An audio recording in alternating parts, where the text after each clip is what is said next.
আসসালামু আলাইকুম ভিউয়ার্স, সবাই কেমন আছেন? আশা রাখি সবাই অনেক ভালো আছেন। আমিও মোটামুটি ভালো আছি। আর আজকে মূলত আমি কথা বলবো এক্সেলের যে ছোটোখাটো ফর্মুলাগুলো আছে সেটার দ্বিতীয় পর্বে। তো প্রথম পর্বে আপনারা যে জিনিসগুলো দেখেছেন আশা করি খুব ভালোভাবে সেগুলো আয়ত্ত করতে পেরেছেন। তো আজকে দ্বিতীয় পর্বে আবারও আমি নতুন নতুন কিছু ফর্মুলা নিয়ে আপনাদের মাঝে হাজির হয়েছি।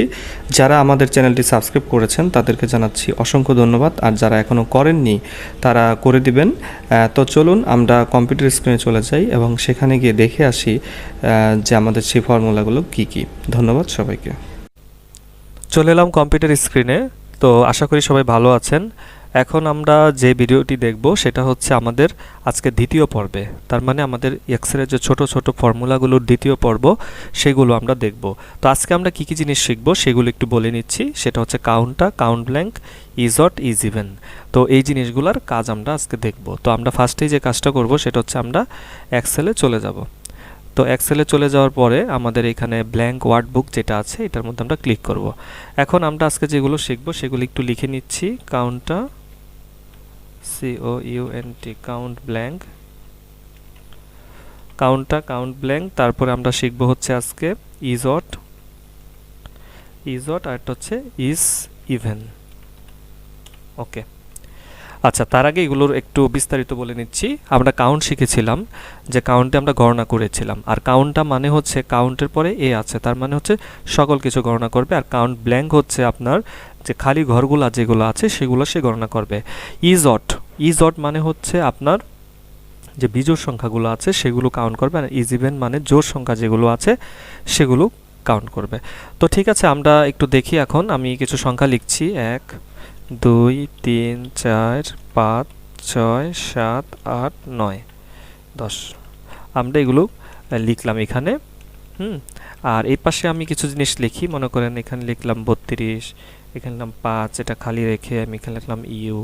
তারপরে এই পাশে আমি লিখলাম মনে করেন হোয়াট চিহ্ন। তারপরে আমি পাশে লিখলাম 9। ওকে, এই পাশে এটার মধ্যে লিখলাম মনে করেন এ। তারপর এটা লিখলাম 6, এটার মধ্যে লিখলাম 7। তারপরে এটা খালি রাখলাম, এটার মধ্যে লিখলাম 2, এটার মধ্যে দিলাম $সাইন, ঠিক আছে। আর এটা খালি রাখলাম। তো আমাদের এই কয়টার ভিতরে দেখলেই মূলত আপনাদের ক্লিয়ার হয়ে যাবে। এগুলো আমরা একটু মাঝামাঝি নিয়ে আসি।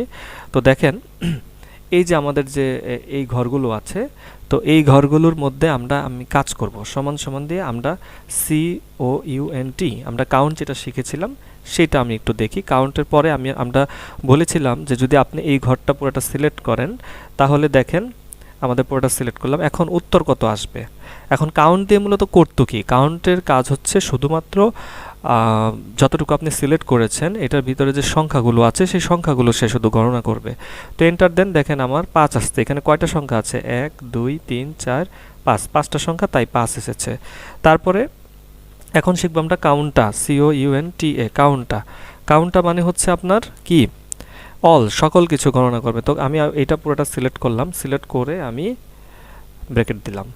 এখন আমার উত্তর কত আসবে? কাউন্টটা মানে সব গণনা করবে, কিন্তু যদি কোনো খালি ঘর থাকে তাহলে সেটা গণনা করবে না।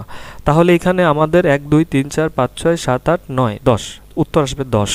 কারণ দেখেন এখানে 32, 5, 7 ইউ, প্রশ্নবোধক 9 এ, 6 $সাইন, এইগুলো আছে 10টা, মূলত 10টা কাউন্টটা মানে কাউন্টটা এ দিয়ে বোঝাচ্ছে অল। আর লাস্টে যেটা আছে সেটা হচ্ছে count blank, COUNT, count blank. এই যে কাউন্ট ব্ল্যাঙ্ক, তো কাউন্ট ব্ল্যাঙ্কে কি হবে? কাউন্ট ব্ল্যাঙ্কে যে শুধুমাত্র খালি ঘর যেগুলো আছে সেগুলো সে কাউন্ট করবে। তো আমি এখন এন্টার দিব, দেখবেন 2 আসবে উত্তর, কারণ আমার এখানে 2টা খালি ঘর আছে এটার ভিতরে, এই একটা যতটুকু সিলেক্ট করেছি তার ভিতরে। তো আশা করছি এতটুকু সবাই বুঝতে পেরেছেন। কাউন্টটা আর কাউন্ট ব্ল্যাঙ্ক এই তিনটা বুঝতে পেরেছেন। এখন আমরা আসবো ইজড আর ইজইভেন।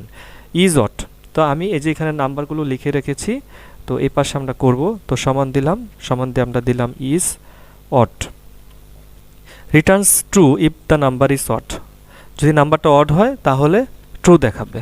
তো আমি ব্র্যাকেট দিলাম, ফার্স্ট ব্র্যাকেট দেওয়ার পরে দেখেন লেখা আছে নাম্বার। তো আমি 1 সিলেক্ট করলাম, 1 সিলেক্ট করে আমি ব্র্যাকেটটা ক্লোজ করলাম। ক্লোজ করার পরে আমি যখন এখন এন্টার দিব, দেখেন ট্রু লেখা আসছে। তার মানে 1 কি বিজোড় সংখ্যা, অড মানে বিজোড়, তার জন্য ট্রু, মানে 1 বিজোড় সংখ্যা বলেই কিন্তু ট্রু আসছে। এখন যদি আপনি এটাকে ধরে এই পর্যন্ত টান দেন তাহলে দেখেন লেখা আসছে ফলস। 2 যেহেতু বিজোড় সংখ্যা না জোড় সংখ্যা, কাজেই ফলস আসছে। 3 জোড় সংখ্যা ট্রু আসছে, 5 জোড় বিজোড় সংখ্যা তাই ট্রু আসছে। 3 যেহেতু বিজোড় সংখ্যা তাই ট্রু আসছে। 7 বিজোড় সংখ্যা তাই ট্রু আসছে। 9 বিজোড় সংখ্যা তাই ট্রু আসছে। ঠিক আছে, আশা করি বুঝতে পেরেছেন। আর আমরা এখন করব ইজ ইভেন। তো এই ঘরে আমরা করি ইকুয়াল টু দিলাম is even, E V E N, even. Is even দিয়ে ফার্স্ট ব্র্যাকেট করলাম। ফার্স্ট ব্র্যাকেট দেওয়ার পরে আমরা 1-এ ক্লিক করলাম। ক্লিক করে আমরা ব্র্যাকেট ক্লোজ করে দিলাম। তাহলে আমরা এন্টার করলে দেখেন ফলস লেখা আসছে। যেহেতু এটা এক কি জোড় সংখ্যা না, সেই কারণে ফলস আসছে। এক কি বিজোড় সংখ্যা, কাজেই ফলস আসছে। 2 আমাদের জোড় সংখ্যা, তাই এটা কি আসবে?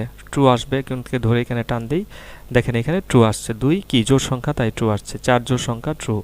6 ট্রু। ঠিক আছে, তারপরে 8 এই যে ট্রু আসছে। 10 ট্রু আসছে। আশা করি এই ভিডিওটা আপনারা বুঝতে পেরেছেন। এবং মূলত আজকের এই কাউন্টটা এখানে লিখে নিই, কাউন্ট, COUNT। কাউন্ট আমি আগেও দেখিয়েছি, কিন্তু আজকেও দেখালাম, কারণ এই তিনটার মধ্যে যে তফাৎটা আছে সেটা। এখন আমি অ্যাট এ গ্লিমস বলে দিচ্ছি। সেটা হচ্ছে আপনার কাউন্ট মানে হচ্ছে শুধু সংখ্যা গণনা করবে। কাউন্টটা হচ্ছে খালি ঘর ব্যতীত যা আছে সব গণনা করবে। কাউন্ট ব্ল্যাঙ্ক হচ্ছে শুধু খালি ঘর গণনা করবে। আর ইজড হচ্ছে শুধুমাত্র বিজোড় সংখ্যায় ট্রু আসবে। আর ইজ ইভেন হচ্ছে শুধুমাত্র জোড় সংখ্যায় ট্রু আসবে, অন্যথায় সব ফলস আসবে। আশা করি সবাই বুঝতে পেরেছেন। আজকে ভিডিওটি এই পর্যন্তই। সবাই ভালো থাকবেন, সুস্থ থাকবেন। দেখা হবে অন্য একটি ভিডিওতে।